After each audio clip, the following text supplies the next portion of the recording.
my sales time. Gonna bust up your behind.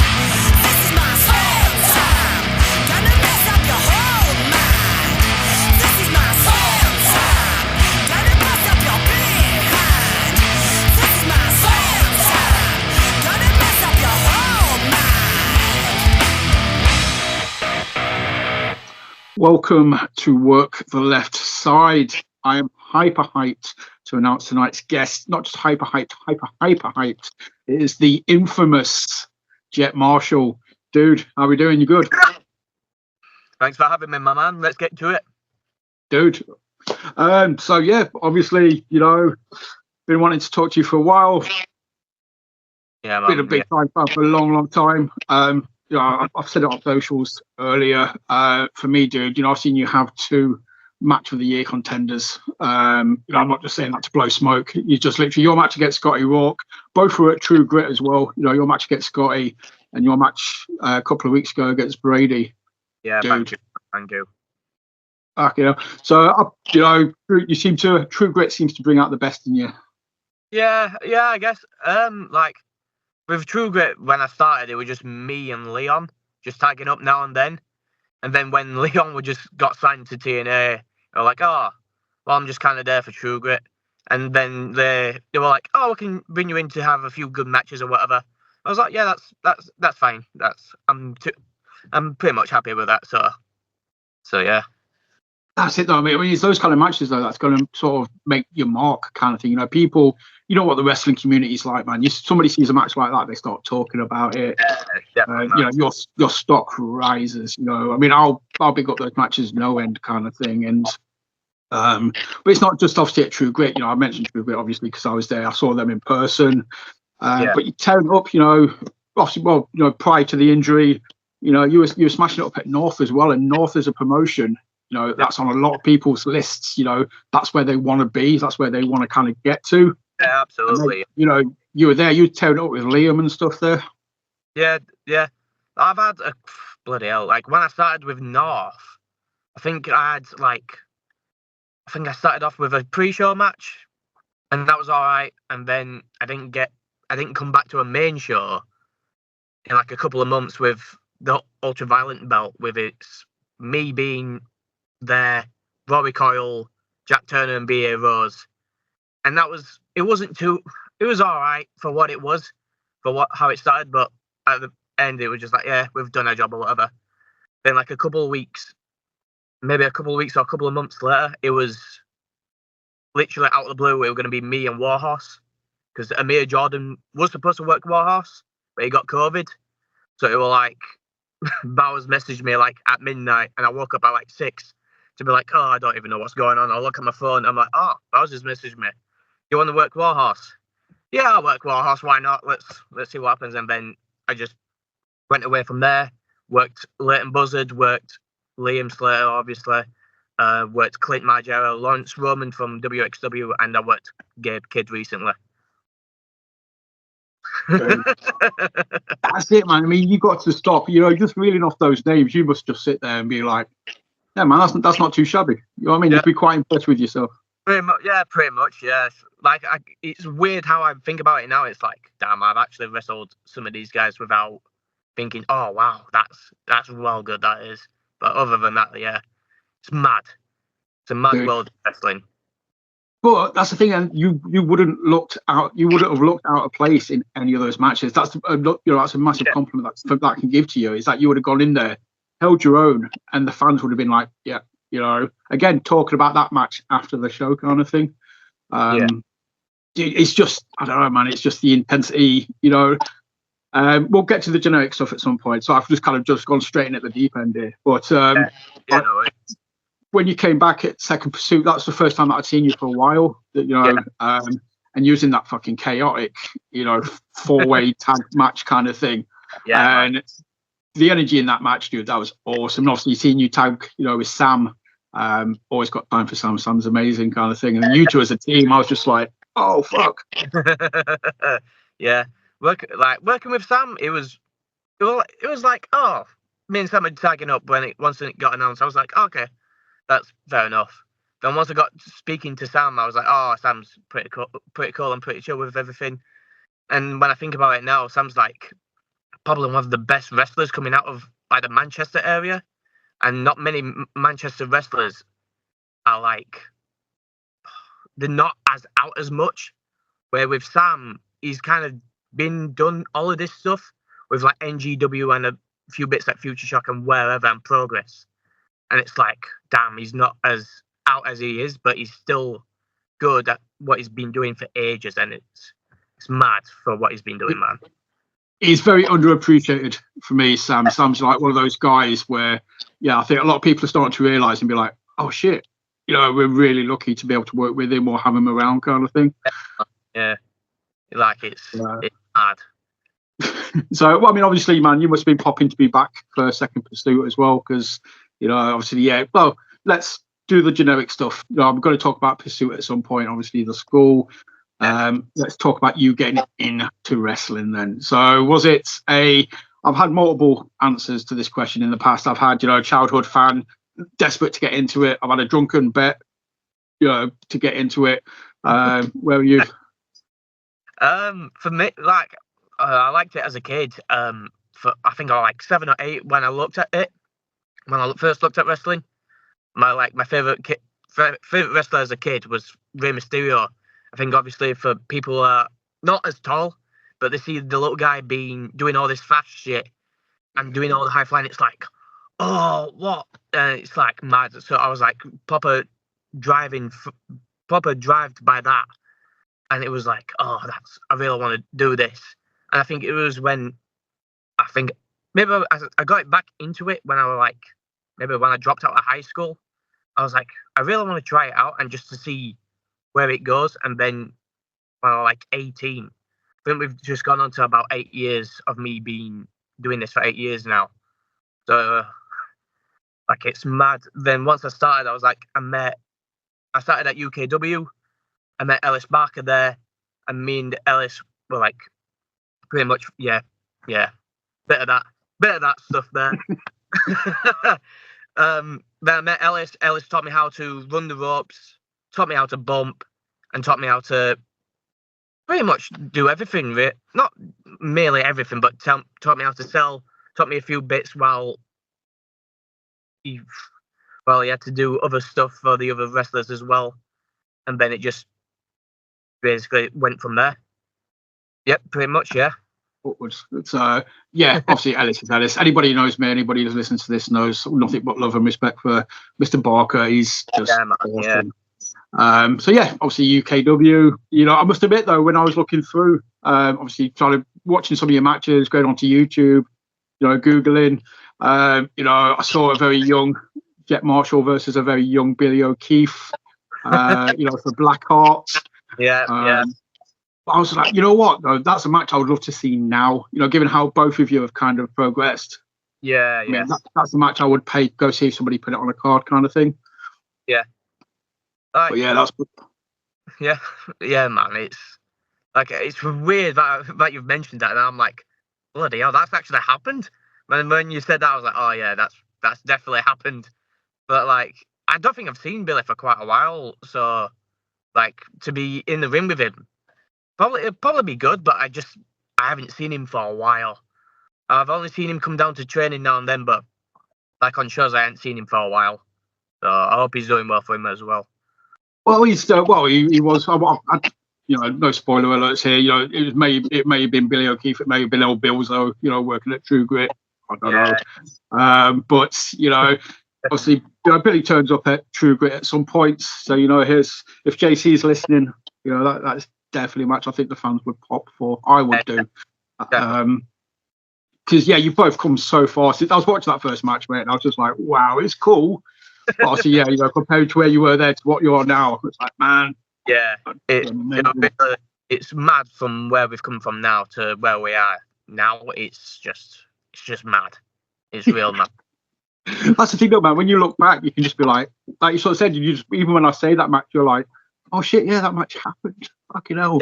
Yeah. It's just like, yep. So we need a to remind yourself just how awesome that would be, I think. So any promoters listening, please insert GIF Pride gift, take my money, get it booked.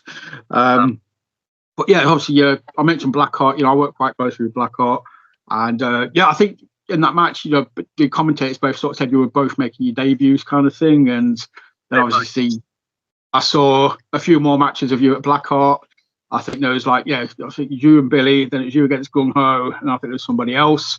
And then it kind of obviously went to the PPW stuff. Yeah. So obviously, you went from UKW to Pursuit. Yep, definitely. I think I left UKW. I think as soon as we just got into lockdown, I was like, I kind of had enough at UKW, and I was just like, I've had enough now. I just want to get out of there and just do what I want to do. And then, sometimes with me, I go back and forth with wrestling. So when I left UKW, and then when a few months later the speaking out movement came out, and about all these all the wrestlers in the UK, it was just like, I don't think I really want to be around wrestling, especially of what's just happened now. So I was like, I just want to back away from it for quite a bit. And then once Pursuit Pro Wrestling got announced, and they were just Liam's face being him being the head coach, I was like, well, Liam came to UKW quite a bit and met me, Leon, and Ellis. He taught us a few bits, especially with him, and Wesley and Selko was there teaching as well. So we were just learning from them too. And then it just, once Pursuit was starting to get away, I was like, I'll give Pursuit a go. And then just went straight up from there. No looking back, basically, yeah. Yeah. So, I mean, then obviously, looking through, because that's the thing about Pursuit, man, it's just so accessible, looking at the reels, the social medias, obviously, I mentioned you and Liam at North, obviously you and Liam, clashed at a PPW in-house show. Yeah. I think it was at First Pursuit, you had that fucking chaotic four-way with Joe Kessler, Joey Sky, and for the life of me, I can't remember who the fourth person was that was going to kill me. But yeah. So I know which one. I know which one you mean. That one's pretty mad as well. Me and Kessler go back and forth now and then. I worked Kessler a few times. I worked him first at Tidal, and then I worked him at First Pursuit, and I was like, "Oh, we're in this four-way together, brother." You're like, "Yeah, let's try fuck each other up." I was like, "Sorted. Let's do what we can do." And meeting Joey for the first time, who's just come from Spain as well, was really definitely put an eyes on, especially when he was like, "Oh, he's just done all this shit in Spain or whatever," and he came to the UK, and it was like, "Oh, this is my UK debut." I was like, "Oh, well, this should be good for you, brother." And I don't know who the other guy was. It might be Joe Wade. I want to say it was Joe. It started with a J. I know it starts with a J because it's all four J's. It was like the match of the four J's. I'm sure it must have been Joe Wade. That's the only other person I could think of that starts with a J. It might have been. No, it was Vertigo. It was Jay Vertigo. Jay Vertigo. I had a 50-50 chance. I had 50-50, man. Yeah, man.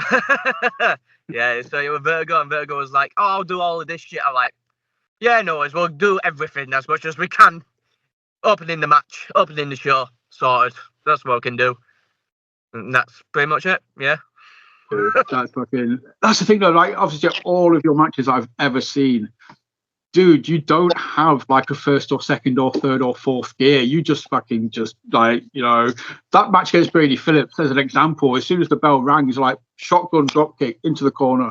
It's just non-stop then for 20 minutes. Definitely, man, dude, your intensity, that's what I think most of the fans are just like, oh, and it's genuine, it's real, it comes across kind of thing. And that's just what, as a fan, all I can say is that's what kind of pulls us into the match. Yeah, definitely. I think with that, because I don't see many people doing that now. So it's like, well, how can I make it different? So I have to I fucking hate it most of the time. I have to proper get myself fucking angry to get myself going to be like, right, let's ready to fucking go. And that's when I'm like, right, I'm not nervous to fucking get in there and have a match. Where most people are like, "Oh, I'm a little bit nervous or whatever." I'm like, yeah, we've got this, brother. We've got this. And then I have to rile myself up, and they're like, look at me and be like, "Fucking hell, I guess we're going then." I'm like, "Yeah, we fucking are. I don't give a fuck what you're doing, bro. we're going at each other, you know what I'm saying? But other than that, I come back afterwards and I'm like, yeah, that was all right. Yeah, we fucked each other up, but that much. So yeah, there you go. Yeah, As it would just calm down, it's like, yeah, and breathe. There we go. Bosh, job's a good one. That's why I was thinking of Joe Wade. Sorry, I was thinking, another match again that just fits that style perfectly. Is again, I think it was at True Grit. It was you, Joe Wade, and Vusyk. Yeah. And you're like literally locking three people who could kick anybody's fucking heads off. Like, if somebody asked me, like, right, three of the hardest hitting people you can imagine that you would not want to take a kick off of, given the names of like Vusyk, Joe Wade, Jet Marshall. Yeah, if not just kicks, knees. Your knees should be fucking dangerous weapons. I do not want to be anywhere near them. Definitely. Yeah, and then you three in a match together must be like nice. yeah. Fucking hell, like that match was. We were in the back or whatever, and we were just talking about like, oh yeah, we'll do this and this and this. I think it was like, might have been the Rumble, right before. So we were just like, oh, we'll fuck each other up now and then. And Joe's like, oh, I'll do a bit of this and I'll do this as well and see what happens. I'm like, oh, great. Right, no worries, bro. We'll see you out there. But Vusyk's just there with his bald head and his white shorts, looking like a baby in a nappy. But other than that. Not a baby in a nappy that you want to get on the wrong side of. But definitely, yeah, them two are like, yeah, definitely underrated strong style wrestlers, especially with Vusyk being so intense. Like if you met him in the back alley, you won't want to mess with him, man. And with Joe, like obviously he's doing all this goth boy shit and whatever, but even when you're in the ring with him, he'll still fuck you up. You know what I mean? But other than that, they're fucking really underrated strong style wrestlers, I would say. I was speaking to James Rutherford, aka Henry Winter, on Monday.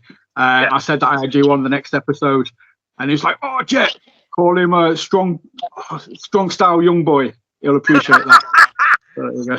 Yeah, I remember that. That was the name that they were giving to me or whatever. I was like, "Yep, that's me, strong style young boy." I think there was one of my trainers back in UKW used to call me I think it was, what was it? I think it was SLC, so it's standard for stiff little cunt.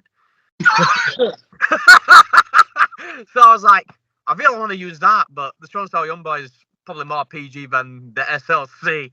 So there you go. SLC, that works though, man. You can be like, oh yeah, Jet Marshall from the SLC. It's just like, bloody hell, that's merch, mate, right there. You could literally just get a shirt that says SLC. Oh yeah, definitely. And if people know, yeah. Yeah, man. Dude, right, I'll get on the blower with bench from Fast Count. I'll be like, right, we need some SLC tees making up. And then really, really small print. But stiff little print. Just try not to acknowledge it. That's what you don't want to know. Just SLC. Nobody doesn't have to know about it. There you go. It's all a work if you know. But dude, that's it. I mean, yeah, that match was amazing. So and that's the thing, though. You mean, obviously, we're talking about, like, say, Vusyk. I know he kind of comes and goes from Pursuit kind of thing. He's not always there. It's kind of, I know he's kind of between that and Evo with Nathan Cruz and stuff. But obviously, Joe Wade, another Pursuit person. I mean, you've pretty much been there from sort of day one. You've kind of seen the rise, people coming and going. I mean, you guys, for me, are pretty much just fucking taking over, the north of England. Yeah, pretty much, yeah. I would say for Pursuit, we're like probably one of the best wrestling schools, not even in the northern area of the UK, probably the rest of the UK. Like, I don't think anything stands out more than us of what we do with the reels, the fucking in-house shows, the main shows like First Pursuit and Second Pursuit, and where all the wrestlers are going with as well. With like, look where Leon's going, look where Liam Slater's doing as well. Fucking just like, most of these people are just like, oh, everyone's doing this and this and this, and it's like, wow, it's just many people from Pursuit are just like, yeah, we're here. And it's like, I say for Pursuit, it's like a whole family, and they're like, yeah, we'll help you out and see what happens. And yeah, pretty much, yeah, it's just like a whole family, man. Yeah, so you must also all be buzzing, kind of right. Like I say, it just must be like that's the thing from everyone that I've spoken to. Like, I made reference to it before, man. I think I must be on about 35, 40 people now that I've had on the show from Pursuit, and literally everybody's kind of, I've had old school, new school. I've had, I've had Liam on for fuck's sake, and then recently I've had, Matthias Havana. I've fucked his name up there. No, I have Mr. Havana. I'll call him. I've got fucking Madden on Reese soon as well. But everybody seems to be just like, if one person's doing well, it puts eyes on everybody else, kind of thing as well. It's not like nobody's being protective. Everybody wants to encourage everybody else. Because like I said, the reels, man, you're on Instagram getting hundreds of thousands or millions of views on one of those fucking Nathan Black reels. That's your CV right there. Yeah, he likes to put us through, like, we'll end up going 100 miles an hour, and he's like, oh, I need it fast and fast and fast. And we're like, fuck, we got to blow our asses out for this shit. All right, fair enough. But then once it gets out, it's like the amount of likes that come on, the amount of views that we see, and even the amount of followers that we end up getting, it's like, what the fuck? That it's real mad of how Nathan, I think, does very well on socials to put the product out, and it just gets bigger and bigger and bigger, and it's just fucking wow. It's just mad. It's very mad. He'll shout at me if I don't mention it, but I sort of just mentioned Mr. Havana. I was talking to him, and I was talking about people at Pursuit, that he thinks he could have a good match with, and obviously Mr. Marshall. That's he likes to think he could hold his own against, the SLC, shall we say now? SLC. Yeah, that's it. So Marshall against Havana. That's what he's eyeing up. Yeah, I mean, like, I get it. I'll come back to Havana in a bit, but I get wrestlers so many times be like, "Oh, we really want to wrestle you." I'm like, okay, and that's like, I don't know how to be like, I'll be like, oh yeah, let's get it all sorted out and whatever. With me, it's like I don't know. I guess if you want to fight me, fight me. I'm not asked. But with Matthias, he's doing all right for now.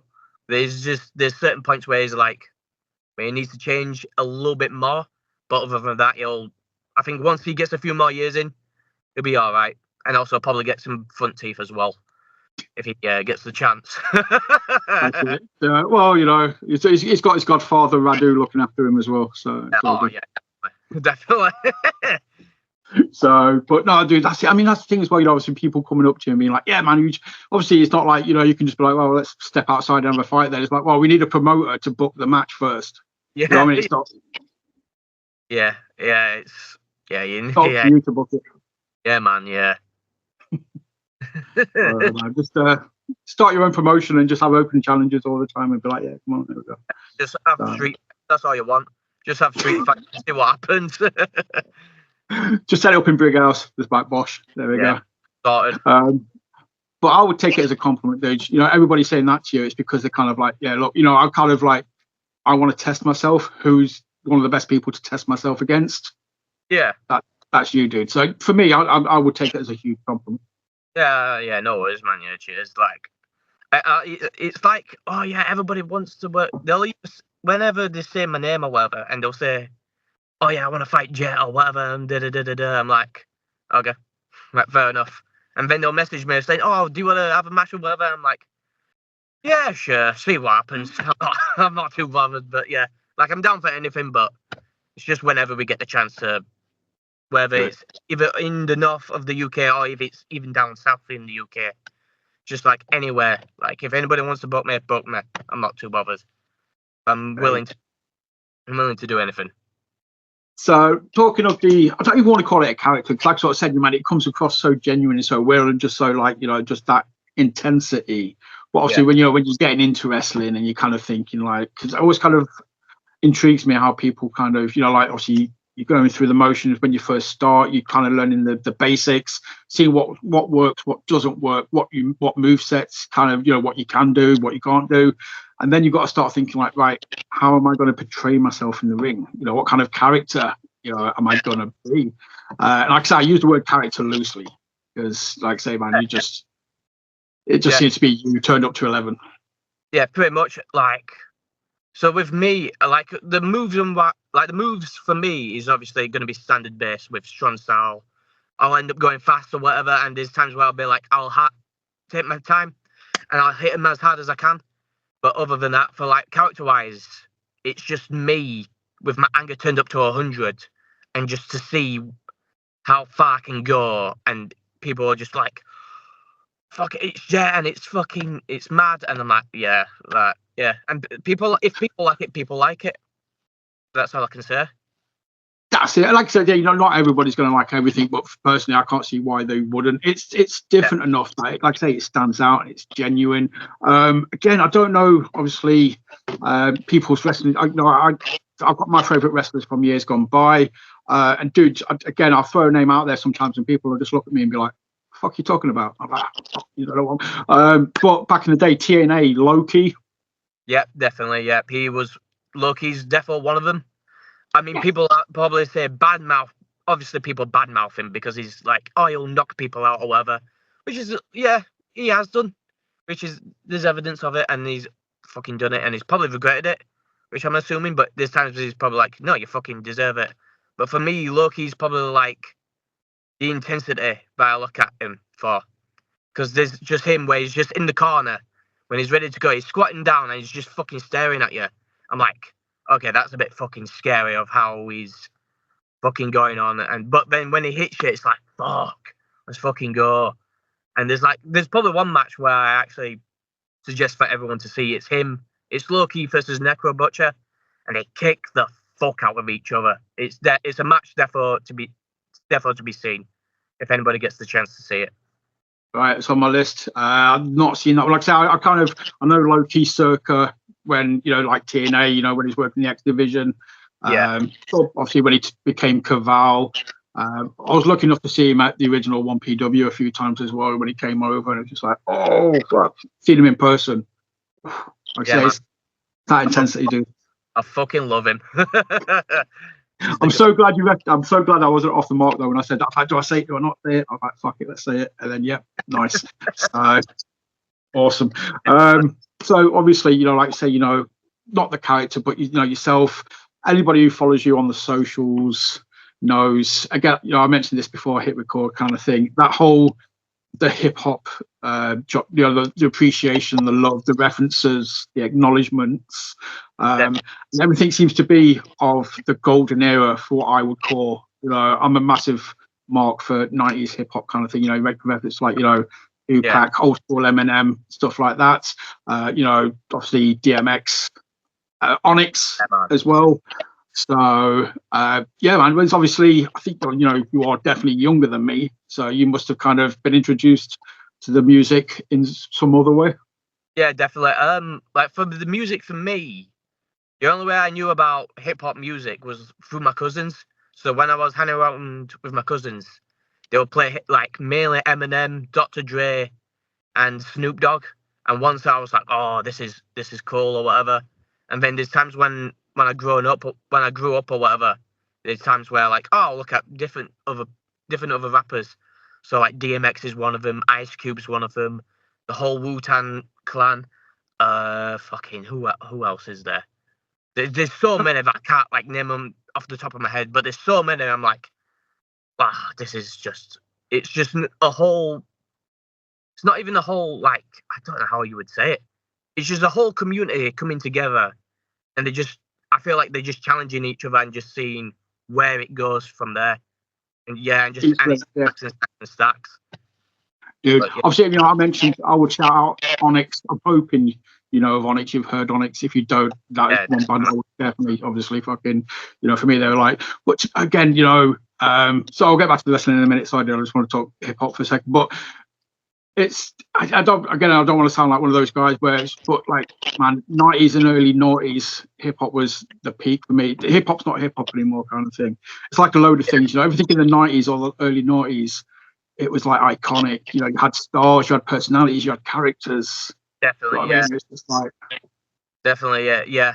It's not as I think because now I would say probably the internet because back then there was no internet back then, and everything that you saw was was rugged and raw, and people were being honest about it. Where now, because obviously we're in 2024 now, and people are going off with the whole Kendrick Lamar and Drake beef, and it's fucking wild. And people are like, "Oh, he was telling, Drake said this to Kendrick and whatever," and it's just like fucking. I don't even know what's going on with the 90s. It's probably like it was more straightforward rather than it is now.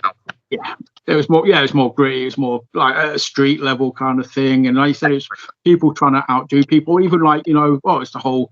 Have you ever on Netflix? There's a TV series called Hip Hop Evolution. Yeah, I might have seen this. Yeah, I've heard of it. I would again, if you haven't, it covers it all from like the early '80s all the way up through to like Pac and stuff like that. So, but yeah, I'll watch Low Key versus Negra. You check out that if you haven't. Yeah, man, check it out. So obviously, like I said, when I saw you at Second Pursuit, man, I was like pumped to see you back. You've been out for a while with the injury. What happened, mate? Obviously, you're back now. You're back fighting, but you've gone for a few months, weren't you? Yeah.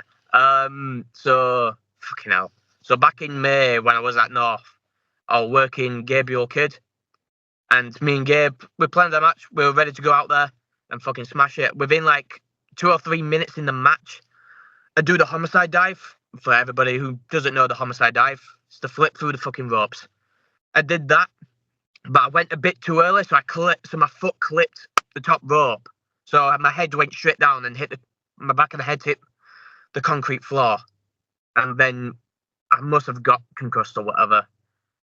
Then again, we just carried on. I thought nothing about it till we got to a point where I was like, I'm done.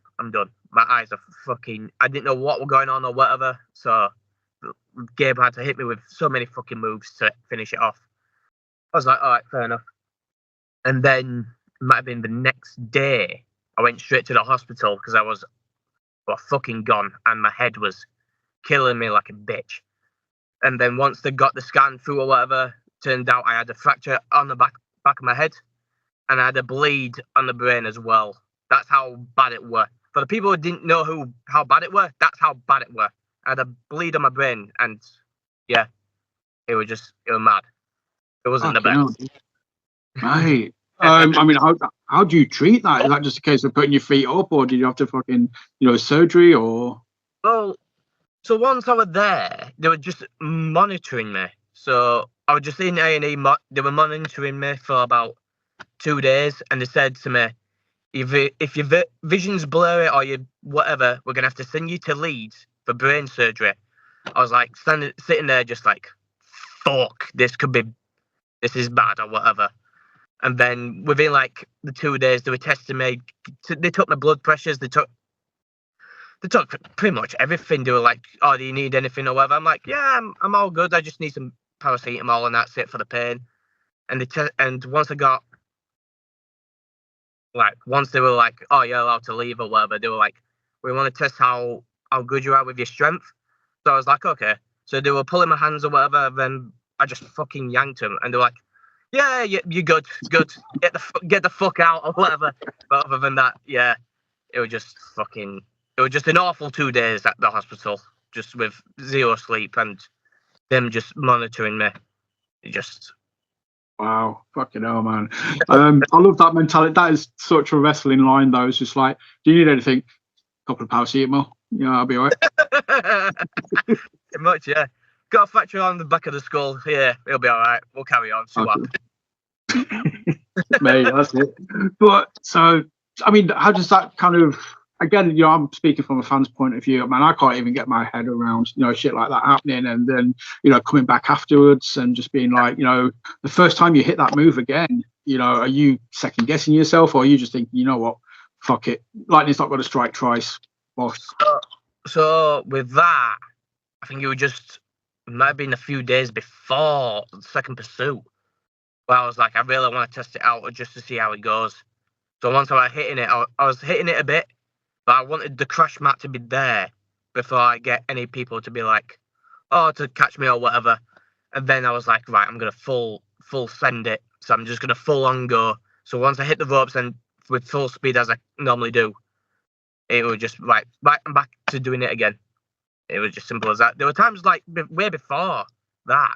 There were times like I don't know if I should do it or whatever, but other than that, once I started doing it, I was like, I'm back to doing it again. And there you go. Simple as that. That's it, man. It's just like I got, just getting that confidence back. Like I say, you want to do it again, I suppose, a couple of times in the safety of, like say pursuit. If you're going to feel safe doing it anyway, obviously you want to do it pursuit. You kind of want to. It's the safe place. But obviously, I saw you hit it on Brady and it looked smooth. So I'm like, yeah, everything's good. He's back. He's not second guessing himself. He's not lost a step. It's just like straight through. So that match against Brady, I got to ask because obviously I mentioned it beforehand. I know you work, you like to work stiff, man. But there was a spot in that match where I think you got slammed about 5 times in a row. Oh, Mate, your back must have been in fucking knots. Oh, that was fucking awful. I can't tell you how bad that was. When he gave me those, it was like 1 slam or whatever. Then he gave me another slam. And then they were like, oh, I'll give you 3. I was like, fuck. Oh, all right, yeah, no worries. Then once he gave me 3, I was like, yeah, no more. I'm awful. That was awful. It was just awful. I can't just tell you how awful that was. It was just fucking, it just destroyed me. That's all I can say. They weren't even half-arsed though. Literally, like, even his leg came up and it was like your fucking full sort of swing momentum. I was just like, yeah. This is my swell time. Gonna bust up your behind. This is my swell time. Gonna mess up your whole mind. This is my swell time. Gonna bust up your behind. This is my swell time. Gonna mess up your whole mind. It wasn't the best day at the office. That's all I can say. I do love that match though as well because obviously I spoke to you afterwards kind of thing because obviously you was like effing and swearing and stuff and I was just like I was like so imagine be like I remember speaking to you afterwards and you being like JC gave me the go ahead a couple of years ago to do it, so you know what, I'm still doing it. Yeah, pretty much, yeah. Yeah, pretty much, yeah. Other than that, yeah. Just need permission once and that's it. I'm doing it until I get told otherwise. I'm just going to keep doing it. Actually, no. Oh, when was it? It was like 2 years ago when I worked Jack Bandicoot. I said, who's the fucking man or whatever by accident. And I didn't realise that all afterwards. I'm like, fuck, I should have apologised to JC about it. And once I apologised to JC, he was like, oh, no, you're all right. I was like, have I just been given the green light to swear? And ever since then, I just started like, I'll do whatever. I'll say whatever I say. I don't care. So, yeah, there you go. It works though, because obviously that's anybody who says, "Oh yeah, well you shouldn't be swearing on shows," don't blame this shit on me. Blame it on JC. He gave me the green light, so it's on him. Fuck. Heel JC now as well though, so you know what I mean. He can chew that up. He can be like, yeah, but that's the thing. It worked as well so well because obviously you're doing that, and obviously new heel JC's getting in the ring or getting on the ring apron, interfering in the match, costing you the match. But it all tied in really well because like he legitimately looked angry. And I was like, oh, that's why I questioned it afterwards. I was like, oh shit. Obviously, yeah, it's just the new nasty JC being all heelish. Yeah, definitely, man. Yeah, definitely. Not a big fan of this heel JC. Fuck him. Obviously, that match, Riley Nova. That's a matchup I'd like to witness at some point. Hopefully, JC continues with this and we get that at a future True Grit show because obviously anybody who wasn't there, you was this close to winning the title. You was going to win the title. You should be True Grit champion. That gnarly fucking Riley Nova cost you the belt. Yeah, not a big fan of that Riley Nova either. Fuck him as well. Prick. Just a list of people like that. Fuck them. No. Fuck them all. The SLC list. That's what it is. Yeah, that's what it is. Dude, but yeah, honestly though, as like I said, I think you two. I think as though obviously a lot of fans up here won't know Riley that well, and I just think again, it's one of those things like if you got somebody who the fans don't know. Who do we put them in a match against? Who do we kind of put them up against? That's going to get the best out of them. It's like, oh yeah, shit. We'll put them in a match with Jet. Let's see what they can do. You're like the gatekeeper. Yeah, I guess, man. Yeah, like I didn't even know much about Riley either. Once I like met him a few times or whatever, I was like, I don't think I've met Riley like maybe even now. So once I was like, let me search who Riley is, and then he's done like a few shows down where he's at with Brady or whatever. He's he's pretty good. I didn't realize how. It's just weird how, because sometimes with me, I'm like, I don't notice many people in wrestling, so I'm like, I don't know who these people are. So once I like know them, I'm like, oh right, no, I know who you are. But other than that, yeah. I think, yeah. I mean, well, in that case, obviously, that's the thing. Like, you do this. I was kind of curious as to like, you got into this because you're a fan of wrestling, kind of thing. I mean, do you still get chance to, between training and obviously working?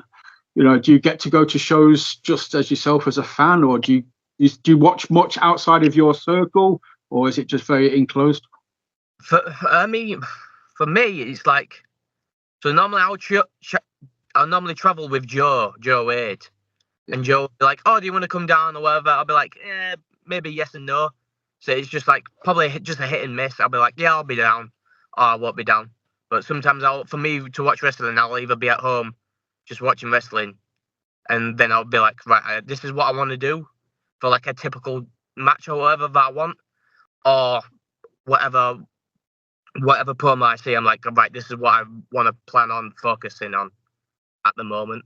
But other than that, it's a bit of back and forth of what I do and just see what happens. See where the mood takes you on any given day, kind of thing. Pretty much, yeah. Sweet. So, I mean, obviously, I'd love, hopefully, you make it to Joe and Alan. I've obviously got a big title match next in December at Tidal. I'd love to see you back at Tidal, man. That'd be amazing. Yeah. I would look forward back to being at Tidal, but it's just whenever Taj messaged me saying, "Oh, do you want to come back to Tidal?" I'll be like, yeah. See what happens, and see what happens. Sorry, man. Again, I'm a twat for it. I'm just sitting here fancy booking in my head now while we're talking, kind of thing. I'm just thinking, Ian Skinner's just relaunched the open weight title. Ian Skinner versus Jet Marshall. We got a sneak peek of it at Second Pursuit in that tag match. I couldn't tell you how happy I was when I hit him with that fucking forearm. Prick. I wouldn't mind it, but so with me, and because Skinner will be like, oh, I do this or whatever, smug face. I'm like, I could fucking hit you and see what happens. I could knock you out. I could really bully you, but I plan on not to. I want to see what happens if you do actually fight back. But other than that, yeah. Just poke him a little bit, just kind of see what happens, and then, put a stop to it if needs be, or just, keep it going. Yeah, pretty much, yeah. Mate, I was thinking that, it's out there now. I'm thinking about it, and I'm just like, So, obviously, mate, if you get back to Tidal at some point, I would pop huge. Obviously, we've mentioned North. I know you've been now, obviously, kind of riding over Associated. I know you've done BWR. That's, I'd love to see you back down there as well. That's a promotion that's just going from strength to strength as well. I think they've definitely got a Jet Marshall sized hole on the card. Yeah, maybe. I I wasn't too fond with BWR at the time, because I think it was like the Youth and Revolt tournament that they had. It were like me, Leon in there. I think Turner was in there. Farewell was in there. A couple of others were in there, and then it just got switched around to us being on the show, and we were like in like an 8-man tag, and we only had like 10 minutes curtain to curtain in there, and we're like, fuck, now we've got to do our best to get the most out of this match. And then ever since then, I just didn't have the matches that I had in BWR. I only had like maybe one or two solid matches that I liked. It was like me and Farewell, and the triple threat with me, Leon, and Scotty Rock for like the cruiserweight belt. But other than that, like, I don't think I've been back since maybe for about 2 years now, I think. So I don't think that would be down to be like, I would do a show, but other than that, I doubt it'll happen again, but I don't know. Again, I'm just a fantasy booking again because from what I saw at True Grit Review against Scotty, for me that's just money. I think any promotion could put you and Scotty together in a match, and fucking they could main event any show in this country, and I'd be like, yep, I will go see that. Thank you. Yeah, man. Yeah, Scotty's pretty good. Yeah, he's all right, isn't he? He's not too bad. Yeah. So that's you said there about watching. Are you? Again, it always kind of amuses me when people they can either switch off or when you're watching a match. The classic line is, it's a good wrestling match now because you haven't taken any notes, you haven't mentally taken any notes, you've lost yourself in a match, kind of thing. Are you still able to watch wrestling on TV as just a fan, or are you just doing homework? Pretty much homework, but also if there's a match that I've seen, say for I recently watched, I'll watch Ospreay's matches just because Ospreay's that fucking good, and I'll his match with Danielson that he had, it was probably one of the best matches I've seen so far this year. I mean, there's a couple of matches out there that I've seen with him and MJF, Danielson and Swerve that were class. There's just been a couple of matches that I'm like, oh, this is something that I can learn from and put it into matches that I'm in with now. But I also can take stuff from the old days and be like, oh, I can try and put this in here and see what happens from there, basically. But other than that, it's mainly trying to learn the new shit and see what happens and basically learn from it and see if we can put it into our matches, which is what everybody wants to try and do. That's it. I mean, obviously, you've got the matches. I mentioned comic book stuff before we hit record. The stories, for me, they seem to be making a massive comeback in wrestling now. With the characters or just the drive. A lot more promotions are kind of trying to make stories. I have more stories involved. I've obviously seen you have loads of amazing one-off matches here and there. I want to see I want to see a storyline with you involved, man. You can kind of get your teeth into it. That's what I'm kind of. Yeah, I'm really I'm looking forward to whatever happens. If people want to say, "Oh, we'll put Jet in this storyline and see where it goes," and I'll be like, "Okay, let's see what we can do, and we'll work from it from there, and just see what happens. If it can draw people to watch the shows and whatever." To see, okay, let's see what this storyline is going to go forward from here, basically. I'm sorry, man. I made the comic book thing. Obviously, if you love comic books, you love stories, you love something you can get your teeth into. You love seeing, the good guy eventually prevail, or the story arcs, the twists and the turns. I think that's a curse on your part of, like I said, you had a banging match against Scotty Ward, you had a banging match against Brady. You're the kind of guy that they can book and put in a one-off match and then know it's going to steal the show, kind of thing. And it's not like you don't need a story for the fans to get invested in your match, but it would be nice to see you in a story. I think some promoters just Jet doesn't need one, man. We'll just book him. We'll just use him. He'll fucking smash it. Whereas I'm like, Yeah, you know what? I can see that, but also at the same time, I'm if people will be like, "Oh, we'll just put Jet in this match or whatever," I'm like, yeah, I'm kind of happy with it. But if people put me in a storyline, I'll be like, okay, let's see what we can work with and use the best of our abilities to see what we can make out of it, basically. So, yeah. 2025, the year of the... I don't know, man. I'm trying to think of... again, I'm just fancy booking the shit in my head. I'm just like, I've already got Kemper as True Grit champion. So I'm thinking heel turn Kemper, Jet comes in, David versus Goliath, Jet against all odds against Kemper. That'll be something that I'm really looking forward to if it happens. Yeah, got to keep turning up at North. Are they telling you they've got things in line for you going forward? So with North, they do have something on their minds, but it's just getting straight into it at the moment because they'll go with Bowers. He'll go back and forth with stuff. And then he'll be like, right, we're set onto this now and see what happens. But he'll still go back and forth with ideas and see what happens. So that's what he'll end up doing. With anything else, I don't know. With like True Grit, I don't know. They'll just put me in matches and that's it. But with North, it'll be a bit of back and forth and see what happens. That's it. As much as I love True Grit, you know, I think if I'm going to get my story fix, it might be from North. Yeah, definitely, man. Yeah. I'm hoping. What haven't you done yet that you kind of, that's what I'm trying to get to. You know, what, you've been around for like 8 years, like you sort of said, you know, started at UKW, Pursuit, you know, you've worked some amazing promotions. What haven't you done yet? You know, what's kind of on the list? What's kind of, I want to see you with shitloads of belts and stuff, you know, that's such, but again, that kind of comes back to the curse of Jet just turning up, having great matches, not doing anything. But yeah, you got to start belt collecting soon, I think. Yeah, I like, fingers crossed. I do want to start belt collecting, but like, I think belt collecting is one of them. Like, I've never won a singles belt in my life. I've only won a tag belt with me and Leon at UKW, and that was like ages ago. I want to work overseas.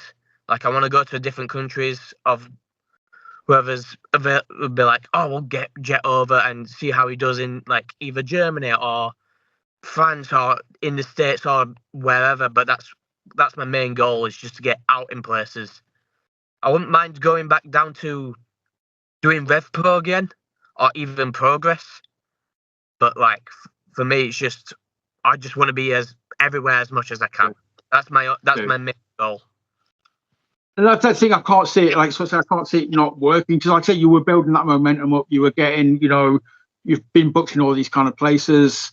You're not the kind of guy that I think is going to get a booking and the book is not going to be like, nah, it was all right. You know, I think it's going to be because I'm like, oh shit, yeah, okay, right, we need him back. He offers something that nobody else offers to the show. But the going abroad stuff, man, that's, again, going back to Pursuit, you know, that's what they do so well. Like I said, it's the only school I know of that has like fucking tours abroad. You know, they'll collaborate with other schools in other countries and make a fucking show out of it.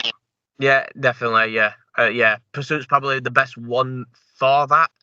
If they'll do shows either in Mexico or Spain or Italy, like mainly Italy. They'll do a few good shows in Italy now and then with Red Scorpion being by their side, by being Nathan's side. And it's just, oh yeah, we'll bring a few people over to Italy, or the early guys will come over to here. It's just a bit of back and forth of what's going on with Pursuit, really. So it's brilliant of how they do it. And that's, you know, the opportunity's just going to come calling one day. And I remember speaking to, you know, Ellis after the Mexico trip, and I remember, man, his mind was just sort of blown, you know, just being over there, being in that environment, you know. It's just, and again, that's somewhere I can sort of see you going over and just being like, yeah, your style fits. You know, I can just imagine the Mexicans just being like, yes, fucking SLC. Yeah, SLC. Yeah. I wouldn't mind, like, just anywhere, but it'd just be like, oh, either Nathan's like, oh, we'll see if we can get Jet onto either in Spain or Italy or wherever and see where it goes from there. But other than that, like, I'm happy to work either way if they want to put me on shows or whatever and see what happens. I mean, for a boy from Brighouse, you're doing all right. Yeah, pretty much, yeah. It's just, it blows my mind, mate. Seriously, I'm just kind of like, and that's, you know, like you say, Mexico, Scotland as well, I think would be, because they're fucking crazy bastards up there. You know, I know somebody once said to me, I don't know how true it is, you know, I can't vouch for it, but like the further north you go in the country, the more snug they work. So for me, I just imagine you fitting in perfectly, you know, up in Scotland kind of thing. And the fans up there are just fucking crazy. Yeah. It's like, I think Scotland's a little bit I wouldn't say a little bit overshadowed because there's not many promotions in Scotland. So it's like, oh, there's not many. There's barely nothing in Scotland. I think the only two that I know is Discovery and ICW, and that's probably it. Like, there's probably little ones, but other than that, those are probably the two main ones in Scotland, and most of them in the Scottish areas are just us from the north side of the UK just going up to Scotland and just doing shows. But I wouldn't mind working there. And if they hitted me up saying, "Oh, we've got a spot here. Do you wanna do a spot in this match or whatever?" I'm like, "Yeah, I'm down for anything." Yeah. You're not going to say no, are you? I would shout. I'd shout out Valor Wrestling as well up in Scotland. They're kind of a promotion that I think are building up momentum. They've got the New Age Click operating up there now, kind of thing as well, or the New Age Click. Right. And I know they do stuff over in Sweden as well. So yeah, you get yourself in at Valor. Yeah, man. They'll ship you off to Sweden. You can have some fucking crazy ass matches in some fucking death techno fucking warehouse. Yeah, let's go have a bit of a rave. Let's see what happens. I'm just, mate, again, I'm just excited. It's just kind of like, you know, I can think it's like we're talking about it, and there's no part of me is thinking like this won't happen. This can't. Why wouldn't this happen? It just seems very fucking logical. It seems very logical, very probable. And like I said, man, you've mentioned Progress, Rev Pro. You know, I mentioned North at the start. Obviously, that's a promotion a lot of people want to get to. Rev Pro and Progress, obviously, being the top two. For me, not to be smirched, you know, but for me, they're the most recognizable promotions in this country, kind of thing. Progress and Rev Pro. Yeah, you make your mark in there. You've been there once. You know, there's no reason I can't not see you going back. And as soon as you're there, mate, seriously, fucking to the moon. Yeah, definitely, man. Yeah, definitely. Like Rev Pro's, it's definitely a show that everybody wants to be on, especially with Andy Quilden being the promoter, and he's got him being the partnership with New Japan. It's like, oh, we want to be at Rev Pro. And it's like, see what happens from there. With Progress, it's a little bit different. They kind of want to bring wrestlers in and see how they do, and then they'll be like, oh, we'll use you now and then. But I think for people who want to be like, oh, we want to get out and see where it goes for our wrestling careers, I think Rev Pro is probably the main one that everybody wants to be on. Yeah, I think now, because it used to be Progress, obviously, with the WWE connections and the network and stuff like that. Yeah. But I think Rev Pro done such a good job. You know, they've kind of leapfrogged a little bit. But neither place is a bad place. You know what I mean? You won't shake a stick at either of them. Yeah, definitely. Yeah. Oh man, it's just. But again, you know, you mentioned like Mexico, Germany. Again, your style. You know, we was joking about it before. You know, the strong style YoungBoy. Hey, somewhere like Noah. You know, I see you going over to Japan. That's got to be on the list, man. That's got to be. You know, that must be a dream. Yeah, Japan's defo another place that I want to go. Obviously, with however wrestlers get into Japan, they'll do a few months in Japan and they'll come back. It's like, oh, they've learned quite a lot from it, and it's just mad. Like, I wouldn't mind doing Japan, but obviously being there for a few months, it's like, that it's going to be a bit wild to like experience. But other than that, you've got to learn things if you want to make it in wrestling, really. That's it. It's all the experience. It's all, again, somebody's told me before, you know, you can be amazing in the ring, but like 87% of the business is just fucking networking. So yeah, getting out there, meeting people, letting people know who you are, and then just hoping like if you know there's a spot on the show, they'll be like, I met a guy called Jet once, give him a call. There you go. Yeah, it'd be mad.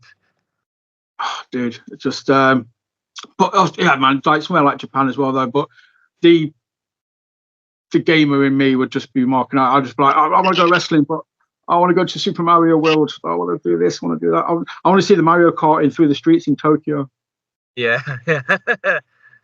Yeah, it's just a mad place, is Japan. They've got everything, and it's all just weird. They've just got everything. I can't explain it. It's just a big city with many things, and it's just like, wow, there's many things here to experience, but it's mad. Just bright lights, just like, yeah, just eyes would be like that. I'd get like, just imagine like the episode from The Simpsons where they're watching that cartoon and they just start spasming and just like flipping out on the bed. It's just that many bright lights and flashing lights everywhere. I'd just like go into a fucking seizure as soon as I got there or something. Yeah, man. Dude, so yeah, obviously, you know, I said I'll keep you for about an hour. We've been talking just over the hour. I just can't. Yeah, I was generous the first time it's happened, and anybody who watches will vouch for this. I was legitimately lost for words about 5 minutes ago. So I was just like, just the possibilities. When your mind just fucking explodes. I think I had a temporary meltdown, and just again, what I think you could do, and what I'm hoping you get to, and what you achieve, mate. I'm just excited as a fan to see what you do next. So. Yeah. Thank you very much for having me, my man. Thank you very much for having me. It's been a pleasure. Glad you've enjoyed it. I obviously enjoyed it. You caused my brain to melt at some point. So that's never happened before. So yeah, you go. You've literally melted my brain. Do you want to let people know where they can find you on the socials so they can hit you? See what you're up to, basically. If anybody wants to hit me up or see where my socials at, my Instagram's @JetMarshall, and so is my Twitter, which is @JetMarshall. Those are the two main ones that you'll find me on any social media. If you want to see my matches, they're on YouTube. Like, you'll probably see a few of them, but like most of the ones that are like popular, I don't know when they'll come out. You're gonna have to wait a while for them to come out. So there you go. Just wait for me to share them. I generally sort of do that. If I see a match I like on YouTube, I'll share it and I'll shout it out. Obviously, if you're not following Jet, we will tag him in the posts and the tweets and the instas when this gets uploaded. Please follow him. Keep an eye out. If he's on a show near you in the future, go check it out, and you'll just fucking enjoy it. Go watch, enjoy, smile, leave happy, and tell everyone about it. So obviously, Ash will hit you up on Insta when this gets uploaded, just to make sure all is good. Just to save confusion, yes, obviously, I've messaged you on Insta. That's mine. I don't run the Insta account. That's somebody else. So apologies if he's weird in any way. But dude, it has been an absolute pleasure, mate. Thank you so much for taking the time out to talk to me. Dude, yeah, I'm just hyped. So, and obviously everybody else, as always, thank you for watching. Hit like, hit subscribe, share, comment. Do all the generic stuff I ask you to do at the end of every episode. And we'll see you again very soon. I am back next week with Radu Bulat as he teaches me about death matches for dummies, aka me. So we'll be going through some King of the Deathmatch tournament circa 95, Mick Foley and Terry Funk. So Radu gets to wax lyrical about death matches and get very excited. So I'm sure his brain will melt in that one. But yeah, thank you for watching, and we'll see you again very soon. Goodbye.